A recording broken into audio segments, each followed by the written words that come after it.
I regularly see people in the cryptocurrency community advocating for consensus mechanisms other than proof of work. Recently, I have even seen Bitcoiners that I greatly respect and admire leaving Bitcoin altogether to build proof of stake chains. This used to surprise and confuse me, but after some recent introspection, it's become clear to me that the understanding of the truly revolutionary nature of proof of work is not widespread. I want to take some time to share my understanding about this important topic. Proof of work uses mathematics to enable a crucial function in Bitcoin, the decentralized and permissionless addition of new blocks to the blockchain ledger. As Bitcoiners, we take this application for granted, but the concept behind proof of work is much deeper than Bitcoin. It is, in fact, the answer to an ancient philosophical question. How can anyone, anywhere, verify that a particular event has occurred? This is a deep philosophical question. It falls within the realm of a branch of philosophy called epistemology. Epistemology is the study of knowledge itself. It is concerned with concepts such as truth and belief. Bitcoin uses proof of work to allow any individual, anywhere, to independently come to consensus with anyone else, anywhere else, about the precise state and entire transaction history of a global financial network. Consensus about truth. Let that sink in. Actually, rewind and listen to that sentence again. In philosophical terms, proof of work represents a first principle. This makes it unique among all other blockchain consensus mechanisms that have come after it. Satoshi, in describing the need that Bitcoin addresses, writes, "What is needed is an electronic payment system based on cryptographic proof instead of trust." Within that statement is the recognition that all of civilization, up to the invention of Bitcoin, hinged on institutions based on foundations of trust. Particularly in the case of the financial system, the state of your finances is held within a black box controlled by one or more financial institutions. You must trust that institution to protect your finances. That trust has been breached regularly for the last 1,000 years. The requirement for trust in critical systems is the result of the inability throughout history to effectively solve the epistemological problem that proof of work solves. When you can't independently verify the truth of a statement about the state of reality, all you are left with is trust. All cultures must rest on a set of first principles, a set of ideas that are taken as true on their face, and from which all additional aspects of the culture can be built. The stronger the foundation, the stronger the culture. For instance, Thomas Jefferson, in a few short sentences, stated the powerful first principles which define the political culture of the United States even unto today. We hold these truths to be self-evident, that all men are created equal, that they are endowed by their Creator with certain unalienable rights, that among these are life, liberty, and the pursuit of happiness, that to secure these rights, governments are instituted among men, deriving their just powers from the consent of the governed, that whenever any form of government becomes destructive of these ends, it is the right of the people to alter or to abolish it, and to institute new government, laying its foundation on such principles, and organizing its powers in such form as to them shall seem most likely to affect their safety and happiness. In the context of proof of work, Bitcoin's first principles can be stated as follows. Only transactions which are valid according to a given set of consensus rules can be added to the permanent ledger, called the blockchain.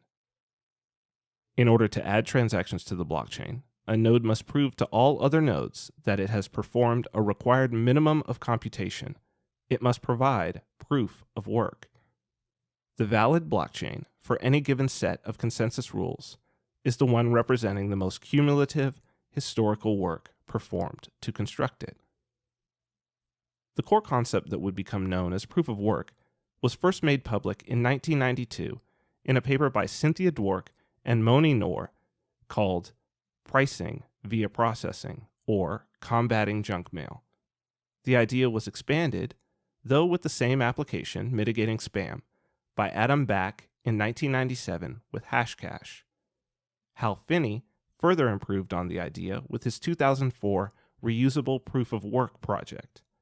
And of course, 4 years later, Satoshi released the Bitcoin white paper. To give the basic idea of proof of work in an overly simplified hypothetical form, imagine that I have a stack of 100 $1 bills. You have a standard $1 coin. You are going to flip the coin, and every time that it lands on heads, you show it to me. Upon seeing the proof that it landed heads, the proof of your work, I hand you a $1 bill. Let's imagine that you have gotten highly proficient at this process and can do one flip every second. How long will it take you to have acquired my entire stack of $1 bills? Well, I have 100 total bills in my stack.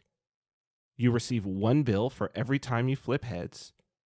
You have a 1 in 2 chance of the coin landing heads. That means, on average, in 200 flips, 200 seconds, we should expect you to have 100 flips that land heads.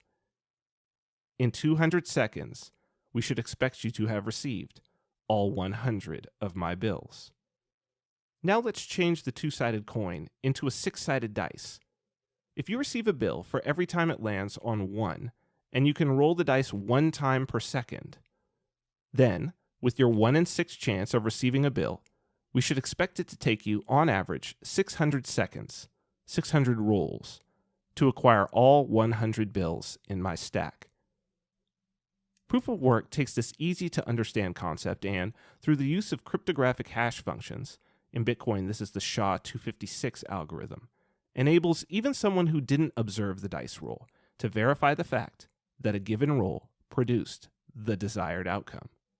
In the case of Bitcoin, however, our hypothetical dice would have sextillions of sides and quintillions of rolls, hashes, are being made, network-wide, every second. The dice itself also changes with every new block, and the size of that dice, the difficulty, periodically changes based on how many total hashes per second are being executed network-wide.